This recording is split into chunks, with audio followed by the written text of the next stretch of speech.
Here's a story from the Post Millennial. Breaking: Nashville trans shooters manifesto to be released by authorities. Metro Nashville Police Department Public Information Office told Fox 17 on Thursday the investigation has advanced to the point that writings from the Covenant shooter are now being reviewed for public release. That process is underway and will take a little time. So I think we're going to get it soon. And what we already know is that it does relate to politics. And what we've heard from various news sources, and even we've had some people reach out saying that they were either in the know or something. So it's all unconfirmed. There have been other shows saying they have inside sources that suggest this individual was anti-Trump, was angry over the conservative politics and the banning on transgender surgery, child sex change surgery and things like that. And they were trying to, maximize that carnage. So I think it'll be interesting to see. And I'm curious how it manifests in the public, because when this happened, within days, the Democrats turned it into a fundraiser for themselves. It is. I look at the aftermath of the way that the Democratic Party and the politicians surrounding the situation have behaved. It is atrocious, and I thought that I was not. I thought that I had gotten to a point where I couldn't be shocked anymore. But I'm really surprised at how the narrative has really been like, oh, it's about trans people. It's like a trans person actually killed and targeted Christians. Children, yeah. And you have managed to make the trans people the victims. That is absolutely astounding to me. Well, above all else, you cannot be bigoted, and you should know better. I think the important distinction with this individual, because I'll bring it back to gun rights, is people saw this shooter was trans, therefore they were talking about banning guns for trans people. And I'm like, no, this was a leftist gender ideologue. Yeah. That's a big difference. I think it's important that we have a distinction between someone who happens to be transgender and someone who is in a cult of a varying ideology. Yeah. Because there are people who are trans who are nowhere near that ideology, and we're friends. And it's just like, I don't want that. I don't want my friend's rights curtailed because this person's a leftist wacko. The leftism is the problem. Or my favorite way to put it is when Tucker Carlson was accused of being racist. He was like, what? White liberal women are the problem. That's who I'm complaining about. He's like, I don't have a problem with black people. So I'm like, exactly. It's the ideology. Right. It's the cult. Yeah. Outside people's of that, worldview. That's what it comes down to. And so even then, even with the worldview, people have a right to keep and bear arms. Leftists have a right to keep and bear arms. And I'm not going to, but I will say, we're getting to the point where it's not going to matter whether you want them to or not if it's active conflict. If you have people who are of leftist ideology, like that dude at the ICE facility, and I think it was in Tacoma, who firebombed and started shooting at it, or the guy who killed Aaron Danielson, at a certain point, it's like, okay, we need to stop violent political extremists.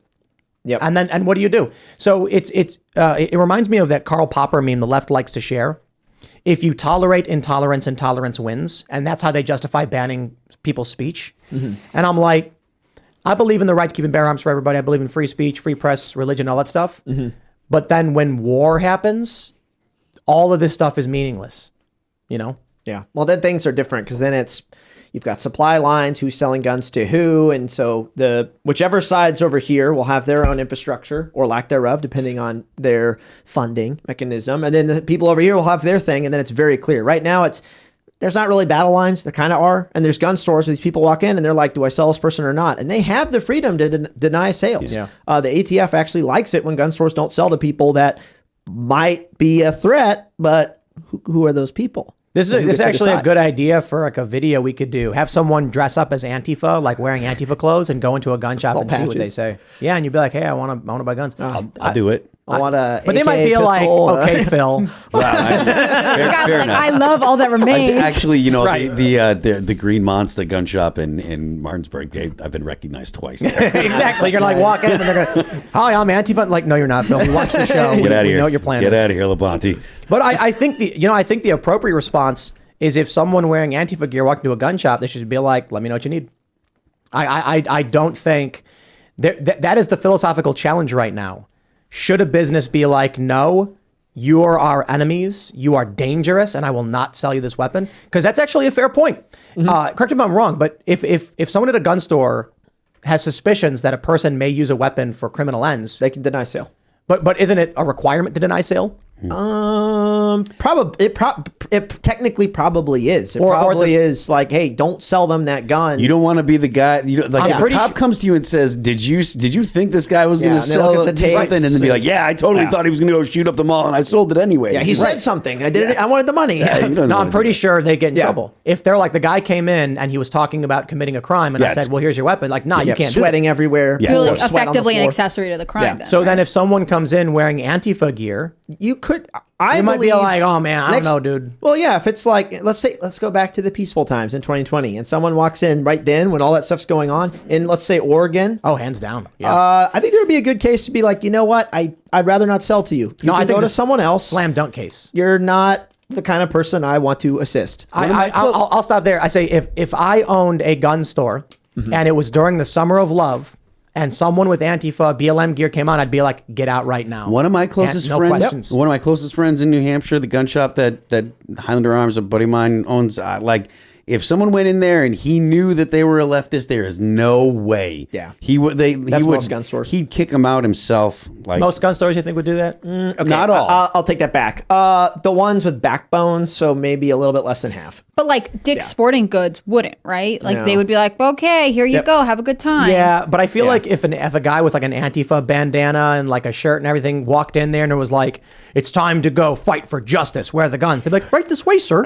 And they'd walk him over and be like, here we have a 12 gauge. And It also depends. Is it a chain, a Yes. place where you don't have control, or is it a little mom and pop gun shop where the owner is literally there at the desk? Because there's a huge difference between the service you're going to get from both places. Like the little gun store in my county, no, that guy would totally deny sale. But if it were Dick's Sporting Goods, no, that employee's just going to be like, I can't do anything. I don't have the think it's freedom. It's a corporation. I can't do it. I don't And think sell it. he would even say that. He'd be like, right this way, sir. Yep. And he would sell it. Here we have a fine selection of firearms for you. Exactly. they would have no idea. Do they make exactly- I commission don't on care. gun sales at Dick's Sporting Goods? He'd be like, buy an extra. Yeah. Well, and Dick's Sporting Goods got boycotted. They don't even sell guns anymore, I don't think. Yeah, That was they a few do. years They ago. don't do. sell They still rifle. do? They don't sell ARs. they'll sell ARs. Okay, I was gonna say They sell shotguns, definitely I the one think. I've been to. FUD Probably guns. bolt and like Bud guns. and I think they sell like 1022s and stuff like that. Yeah. FUD guns. Yeah. If you okay. FUD guns.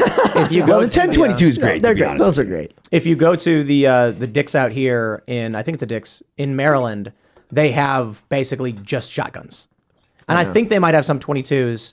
And it's silly. It's pandering. They pulled Well- the ARs like what was it, 4 years ago, after a shooting, and they were like, we're not going to sell those weapons of war. We'll just sell shotguns. And then Yeah. Walmart, same thing. Walmart pulled out like I think it was 6 years ago, and then they finally removed all guns. So let me ask you a question. If we were talking about maximizing defense, minimizing collateral damage, being safe and secure, which would you prefer? You're in your house. You have, I don't know, let's just say like, what is it? Like a 72 caliber Sabo slug for deer, in your 12 gauge, or you have like an AR-15. AR hands down, 100%. But, like, short barrel suppressed. And Yeah. and that's so illegal, right? Like suppressors, it's just like restricted. My point is just, Joe Biden says to fire the shotgun into the air, Scare 'em away. Yeah. and they're trying to sell people like buckshot for home defense Or birdshot. or birdshot. But either way, like I kind of feel like it would be fairly brutal to use a 12 gauge on somebody in your home and So- put like a 10-inch hole in their chest.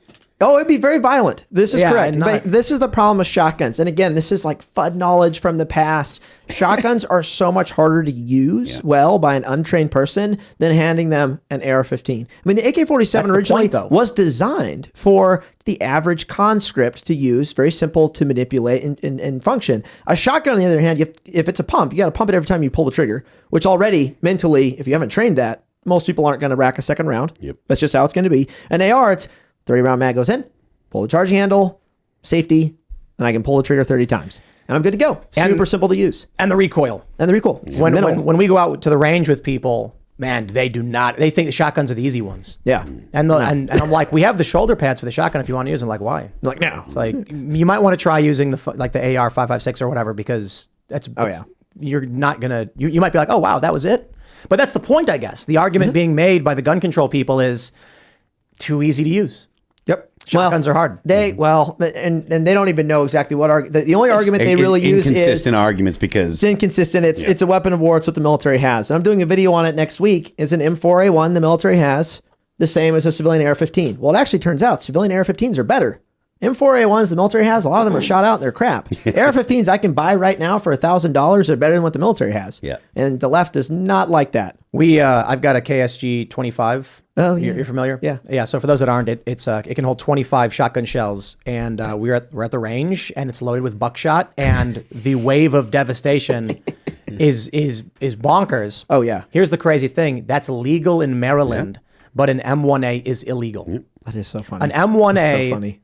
is an assault weapon. Yep. And I'm like, that's kind of weird because for those that don't understand, if you've got 25 shells, you've got 25 shells buckshot.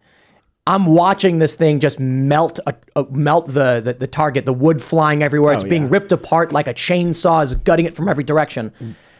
It's kind of it was kind of cool, but it was like also I think it's 225 lead balls if you're shooting like 9 shot or something. Well-placed and it's shot. just boom, boom, like Well-placed shotgun shells will remove parts of bodies. Like you will literally take an arm off if Especially you like are. slugs. Yeah, if you're skilled with a shotgun, it will remove body parts, remove that's large chunks of very flesh. politically incorrect. Very politically. But this is that's a crazy thing to me that's the argument they always go to is get a shotgun, and I'm like, there's exotic rounds, there's weird stuff. There's dragon's breath. Yeah, Like a fireball. set 'em on fire. Can you imagine a CCTV like video and you just dragon's breath at a person like for 10 those, feet? what is it? It's magnesium, right? I think. So, yeah, just blast. Dragon's breath is like a shell loaded with magnesium, so it sprays flaming metal at you. I just Awesome. and that's the stuff that they're like, that's fine. Yeah, That's the stuff we're not trying to control. but the But it's funny because thing they don't understand They don't. it, or Exactly. So SBRs, the perfect. This is another perfect thing. So SBRs, short-barreled rifles, are technically illegal unless you pay this little tax stamp to the government, which is weird. It takes like a year to get. Things shouldn't be illegal if you can pay a little fine to own. That Feels doesn't like a make sense. bribe, you know? It's exactly a bribe. I can own machine guns because I paid $2,500 to the ATF, and other people can't. It's the most preposterous thing ever. But an SBR, a barrel below 16 inches is technically illegal unless you do paperwork, do a tax stamp, pay $200, but is less lethal than a 20-inch M16, which will penetrate body armor with the right ammo, and a little 10.3556 can't. So they don't know what they're doing. Obviously, with the regulation, they're old, they're outdated. But a 20-inch M16 is way more lethal for the average person. What's going on with this pistol brace ban they just did? I saw there was a video of members of Congress questioning the ATF, and the ATF couldn't answer basic questions about. They didn't want. Which is terrible. typical. That is a normal thing to see when when you see Congress people interrogating people that are in the regulatory body, the ATF, that is charged with regulating firearms, and they know nothing. Thanks for watching this clip from the Timcast IRL podcast. Hang out with us live Monday through Friday at 8 p.m. and become a member over at timcast.com for uncensored, members-only shows exclusive. Thanks for hanging out, and we'll see you all next time.